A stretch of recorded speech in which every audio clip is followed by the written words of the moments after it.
Hello नमस्कार मित्रांनो, SSC भरती रिलेटेड ऑथेंटिक अपडेट्स पाहण्यासाठी मित्रांनो आत्ताच आपल्या चॅनलला सबस्क्राईब करून घ्या. तर बघा मित्रांनो, आजच्या व्हिडिओमध्ये आपण पाहणार आहोत की SSGD 2024 चा महाराष्ट्र राज्याचा कट ऑफ कितीपर्यंत जाऊ शकतो, फिजिकलचा कट ऑफ किती लागू शकतो, त्यानंतर फायनल मेरिट तुमचं कितीपर्यंत जाऊ शकतो याच्याविषयी मित्रांनो आजच्या व्हिडिओमध्ये सर्व अपडेट्स शेअर करणार आहे. जर मित्रांनो तुम्ही चॅनलवरती नवीन आला असाल तर व्हिडिओला लाईक करायला विसरू नका आणि मित्रांनो चॅनलला सुद्धा सबस्क्राईब करून घ्या. आणि जर तुम्ही अजूनपर्यंत आपला टेलिग्राम चॅनल जॉईन केलेला नसेल तर टेलिग्राम चॅनलची लिंक तुम्हाला व्हिडिओच्या डिस्क्रिप्शन मध्ये भेटेल. या टेलिग्राम चॅनलवरती मित्रांनो आपण युट्यूबच्या अगोदर सर्व अपडेट्स देत असतो. चला तर मित्रांनो आता आपण मेन टॉपिकला सुरुवात करूया. तर बघा, आपण जर लास्ट इयरची जी भरती झाली होती SSGD ची त्याच्याशी जर आपण कंपॅरिझन केलं या वेळेच्या भरतीचं, सर्वात प्रथम आपण फिमेलचं बघूया, फिमेल कॅन्डिडेटचं बघूया मेरिट किती लागलं होतं लास्ट इयरला. तर बघा, महाराष्ट्र राज्याचं जनरल एरिया EWS फिमेलचं मेरिट बघा 79 लागलं होतं. महाराष्ट्र जनरल एरिया SC कॅटेगरीचं मेरिट फिमेलचं आहे हे 79 लागलं होतं. त्याच्यानंतर महाराष्ट्र नक्षल एरिया SC कॅटेगरीचं मेरिट 78 लागलं होतं. त्याच्यानंतर महाराष्ट्र राज्य जनरल एरिया ST कॅटेगरीचं फिमेलचं मेरिट 75 लागलं होतं. त्याच्यानंतर महाराष्ट्र राज्य जनरल एरिया OBCचं मेरिट 80 लागलं होतं. ठीक आहे. त्याच्यानंतर महाराष्ट्र राज्य नक्षल एरिया OBCचं जे मेरिट होतं ते 76 लागले होतं मुलींचं. आणि महाराष्ट्र जनरल एरिया ओपनचं मेरिट हे 86 लागलं होतं. त्याच्यानंतर महाराष्ट्र नक्षल एरिया ओपनचं मेरिट 77 लागलं होतं नक्षल एरियाचं. तर असं मेरिट लास्ट टाइम लागलं होतं फिमेलचं. आणि मेलचं बघा कसं लागलं होतं. बघा, महाराष्ट्र राज्य जनरल एरिया EWS चं मेरिट 90 लागलं होतं मेलचं म्हणजेच मुलांचं. आणि महाराष्ट्र राज्य नक्षल एरिया EWS चं मेरिट हे 55 लागलं होतं. नक्षल एरिया EWS खूप कमी लागलं होतं, या ठिकाणी तुम्ही पाहू शकता फक्त 55. त्याच्यानंतर महाराष्ट्र जनरल एरिया SC कॅटेगरीचं मेरिट हे 83 लागलं होतं.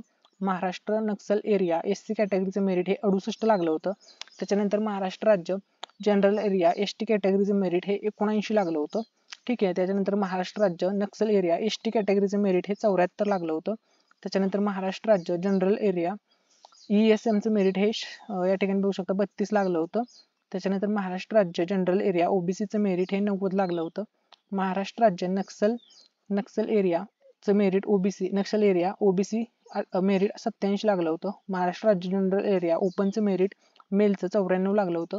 आणि महाराष्ट्र राज्य नक्षल एरिया ओपनचं मेरिट हे 79 लागलं होतं. तर असं मेरिट लास्ट टाइम लागलं होतं.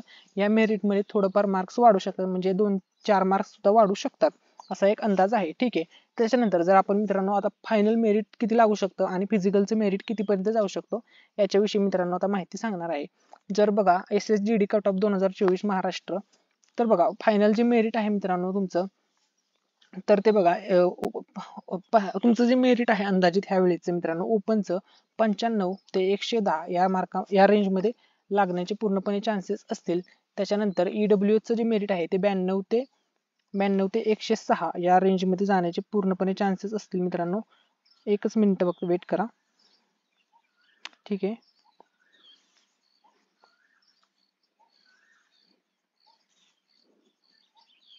ठीक आहे. तर बघा आता आपल्या टेलिग्रामवरती आपण अपडेट केलेली आहे या ठिकाणी. एक सेकंड फक्त. जर आपण असं मार्कानुसार बघितलं मित्रांनो तर SSGD cut off 2024 final merit बघा ओपनचं 116 पर्यंत जाऊ शकतं, EWचं 110 पर्यंत जाऊ शकतं, OBCचं 112, SC कॅटेगरीचं मेरिट हे 102 पर्यंत लागू शकतंय. आणि ST कॅटेगरी जी आहे मित्रांनो त्याचं मेरिट हे 96 पर्यंत जाऊ शकतं.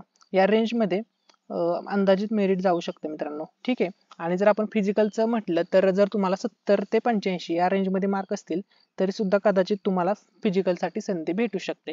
या रेंजमध्ये मित्रांनो SSGD 2024 महाराष्ट्र राज्याचे मेरिट लागण्याचे पूर्णपणे चान्सेस असतील. या व्हिडिओमध्ये जर काही डाऊट वाटला असेल तर कमेंट सेक्शन मध्ये विचारू शकता. Thank you so much. धन्यवाद.